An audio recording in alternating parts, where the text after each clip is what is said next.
Hello friends, welcome to our channel maths future planner.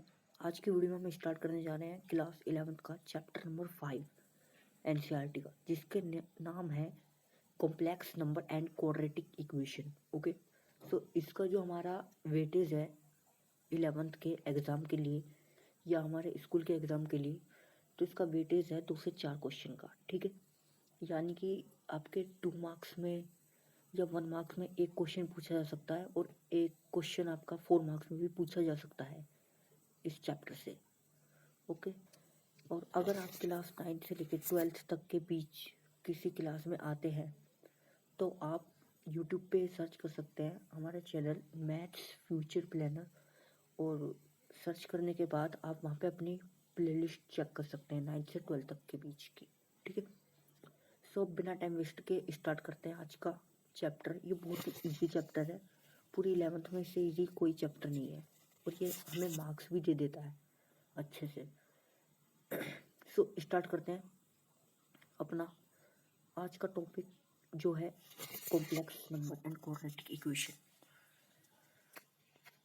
तो देखिए, complex number and quadratic equation में क्या होता है, अभी हम सिर्फ कॉम्प्लेक्स नंबर पढ़ेंगे, क्वाड्रेटिक इक्वेशन हम बाद में पढ़ेंगे, उसके लिए अलग से वीडियो बनाएंगे। ओके, सो कॉम्प्लेक्स नंबर क्या है, आप सभी नंबर्स के बारे में जानते हैं। सबसे पहले हमने नेचुरल नंबर्स के बारे में पढ़ा था। ठीक है, फिर हमने होल नंबर्स पढ़ा था, फिर हमने इंटीजर्स पढ़े थे, फिर हमने रेशनल इरेशनल नंबर पढ़े थे, है ना। नेचुरल नंबर्स में क्या होता था, 1 से लेके आते थे। होल नंबर्स में जो 0 से स्टार्ट होते थे, और हमारा जो है इंटीजर्स में सभी नंबर्स आ जाते थे, पॉजिटिव भी नेगेटिव भी, है ना। और फिर हमारा रेशनल इरेशनल में आपको पता ही है, रेशनल यानी कि जो पी अपॉन क्यू की फॉर्म में हो, और इरेशनल जो पी अपॉन क्यू की फॉर्म में ना हो। और अब हम पढ़ेंगे कॉम्प्लेक्स नंबर। ओके, तो कॉम्प्लेक्स नंबर स्टार्ट करते हैं अपना।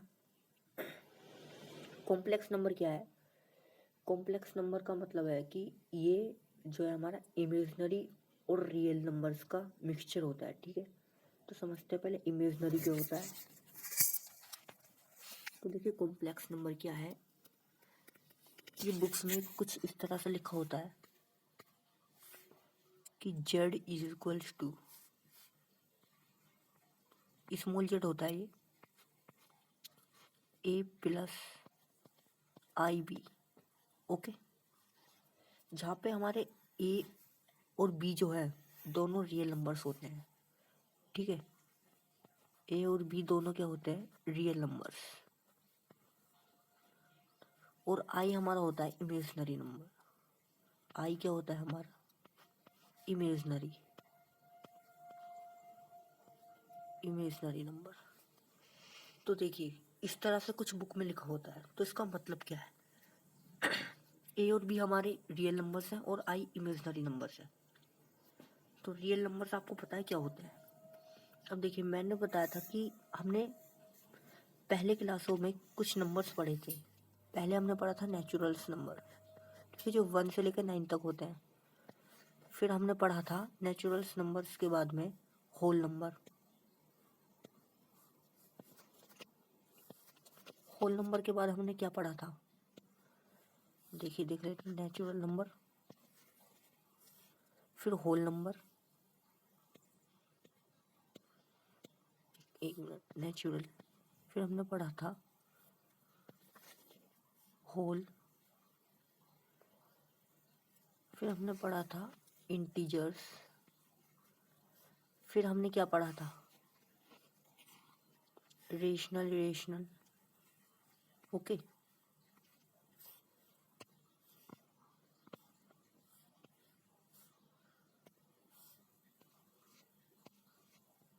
फिर अब हम पढ़ेंगे अपना कॉम्प्लेक्स नंबर। ठीक है, नेचुरल्स नंबर हमारे पता है 1 से लेकर 9 तक, होल नंबर जिसमें 0 भी शामिल हो जाए, इंटीजर्स यानी कि हमारे नेगेटिव वाले भी और पॉजिटिव वाले भी दोनों हो। ठीक है, रेशनल इरेशनल यानी कि जो पी अपॉन क्यू की फॉर्म में होता है रेशनल नंबर, है ना। और इरेशनल नंबर जो पी अपॉन क्यू की फॉर्म में नहीं होता। फिर इसके बाद आता है हमारा कॉम्प्लेक्स नंबर। कॉम्प्लेक्स नंबर में क्या होता है, ये हमारा कॉम्प्लेक्स नंबर में इमेजिनरी नंबर और रियल नंबर दोनों होते हैं, ठीक है। तो देखिए पहले हम क्या करते थे, एक एग्जांपल के थ्रू समझते हैं।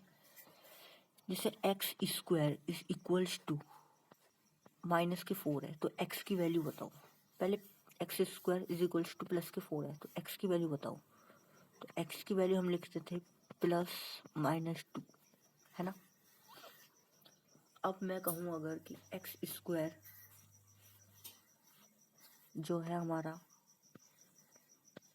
वो -4 है, एक्स स्क्वायर की वैल्यू -4 है, तब एक्स की वैल्यू बताओ। तो हम 10th क्लास तक क्या करते थे, लिख देते थे कि नॉट पॉसिबल। लेकिन 11th में हमारा क्या हुआ कि एक्स की वैल्यू हम निकालते हैं, तो एक्स की वैल्यू हमारी आएगी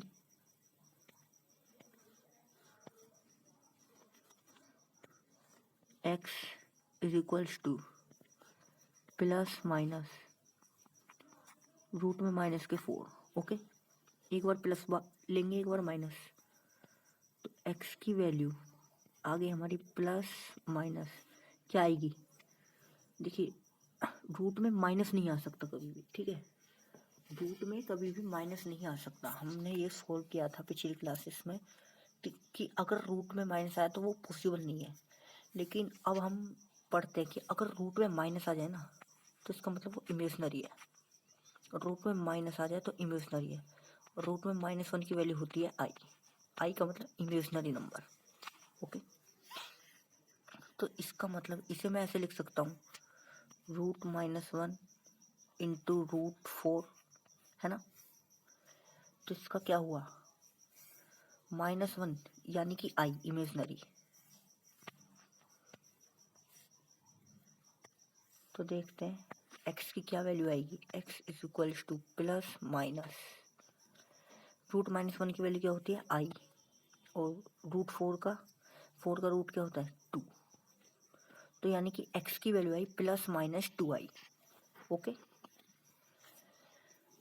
तो आई हमारा जो होता है वो इमेजिनरी नंबर होता है, क्योंकि रूट में हमारा कभी नेगेटिव नहीं आ सकता। अगर नेगेटिव आ जाए तो रूट में नेगेटिव की वैल्यू होती है आई, यानी कि रूट में -1 की वैल्यू होती है आई। ओके, सो हमारा यही है कॉम्प्लेक्स नंबर्स में। अब देखते हैं कॉम्प्लेक्स नंबर। हमारा कॉम्प्लेक्स नंबर यानी कि जो इस फॉर्म में लिखा होता है a+ib। Okay, z is equals to a+ib। A और बी क्या है, रियल नंबर है, दोनों रियल नंबर है। और आई हमारा इमेजिनरी नंबर है, आई इमेजिनरी नंबर है। और आई की जो वैल्यू होती है वो होती है रूट में -1। ओके, अब अगर मैं आई का स्क्वायर कर दूं, तो आई की क्या वैल्यू आएगी। तो आई का स्क्वायर करने पर आई की वैल्यू आएगी -1। आई का क्यूब करने पर आई की वैल्यू क्या आएगी, इसे मैं ऐसे लिख सकता हूँ आई स्क्वायर इंटू आई। तो यानी कि आई स्क्वायर की वैल्यू क्या है -1 इंटू आई, यानी कि -i। ओके, आई की पावर 4, इसे मैं लिख सकता हूँ आई स्क्वायर का होल स्क्वायर। आई स्क्वायर की वैल्यू क्या है -1, -1 का होल स्क्वायर यानी कि 1। ओके, तो आपको आई की वैल्यू याद होनी चाहिए कि अगर रूट में कभी हमें पता है नेगेटिव नहीं आ सकता। ओके, अगर नेगेटिव आ जाए तो रूट में जो हम -1 करके लिख सकते हैं उसे, तो रूट में -1 यानी कि आई की वैल्यू होती है। और आई क्या है हमारा इमेजिनरी नंबर। और यहाँ पे अब मेरे को एक बात बताइए, z is equal to a+ib लिखा है, z is equal to a+ib। तो ए जो होता है वो हमारा रियल पार्ट होता है, ठीक है। ए और बी दोनों वैसे रियल नंबर हैं, लेकिन जो हमारा ए होता है वो होता है रियल पार्ट जेड का। ओके, और बी क्या होता है ये बताइए। बी होता है हमारा इमेजिनरी पार्ट, क्योंकि इसके साथ आई लगा है ना। क्यों होता है ये इमेजिनरी पार्ट, वैसे तो ये भी रियल नंबर है क्योंकि ये आई के साथ है, और आई क्या हमारा इमेजनरी नंबर, तो हमारा रियल पार्ट क्या होगा, रियल इमेजनरी पार्ट क्या होगा, इमेजनरी पार्ट होगा हमारा बी। आई भी नहीं होगा, ठीक है, बी होगा जो आई के साथ लगा है। तो ये आपको पता होना चाहिए, रियल पार्ट होता है ए, इमेजनरी पार्ट होता है बी। ओके, सो ये बहुत ही बेसिक सी बातें हैं कॉम्प्लेक्स नंबर के बारे में, जो कि हमारे पेपर में पूछी जा सकती है। अब हमारे जो बुक्स में है वो क्वेश्चन दिए हुए हैं कि हमारे पास कुछ क्वेश्चन दे दिया और उसे कहा कि ए प्लस आई बी की फॉर्म में कन्वर्ट करो, तो उन क्वेश्चंस को भी देखेंगे हम नेक्स्ट वीडियो में। लेकिन आज हम आई का पावर समझ लेते हैं, पावर ऑफ आई, ठीक है। तो हमने आई की पावर ये कर लिया।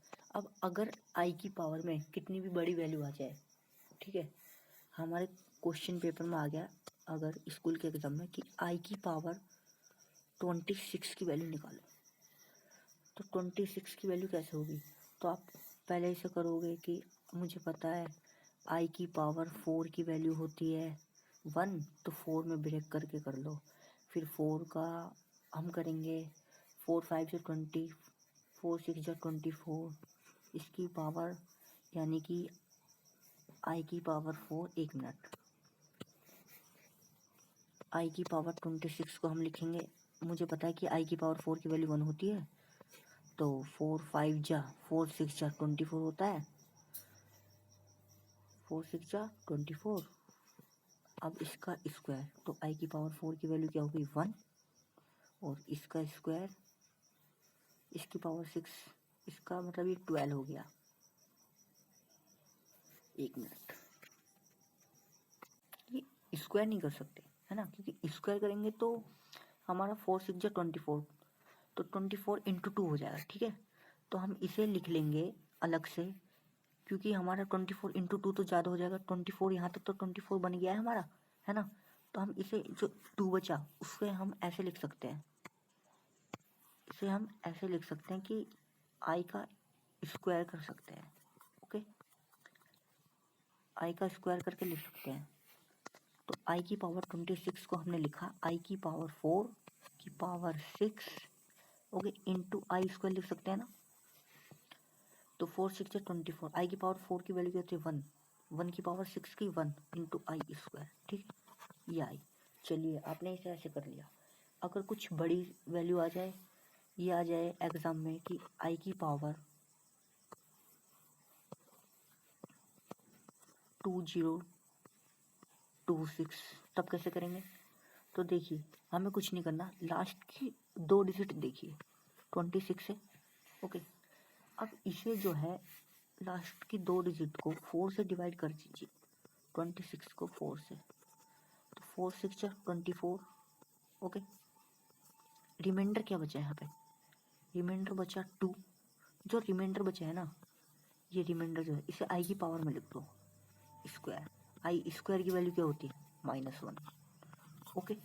तो ये हमारी इसकी वैल्यू आ गई है, इसकी वैल्यू -1 है। तो ऐसे कर सकते हैं, आई की पावर में कितनी बड़ी वैल्यू हो, लास्ट की 2 डिजिट देखो उसे 4 से डिवाइड कर दो, ओके।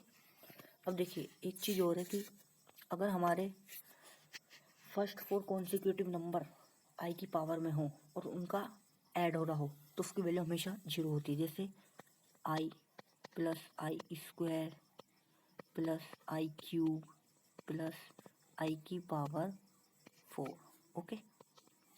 तो आई स्क्वायर, देखिए फर्स्ट 4 कॉन्सिक्यूटिव नंबर है, एक साथ क्रम में लगे हुए आए नंबर, ठीक है, तो ये आई की पावर में और इनका सम हो रहा है, तो इसकी वैल्यू हमेशा 0 आएगी। आप प्रूफ करके देख सकते हैं।